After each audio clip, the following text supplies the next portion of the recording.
Ditetapkan tersangka, 4 ojek pangkalan yang viral paksa turun ibu dan bayi dari taksi terancam 5,5 tahun penjara. Polresta Tangerang menetapkan 4 orang ojek pangkalan, opang, usai viral memaksa ibu bawa bayi turun dari taksi online di dekat stasiun Tiga Raksa. Keempat opang tersebut terlihat berbaris mengenakan baju tahanan berwarna oranye pada Selasa, 29 Juli 2025. Diketahui, keempat opang yang ditetapkan sebagai tersangka berinisial J, A, N, dan U.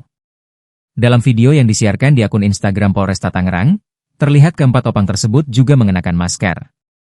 Mereka juga lebih sering tertunduk saat ditampilkan ke publik setelah ditetapkan sebagai tersangka.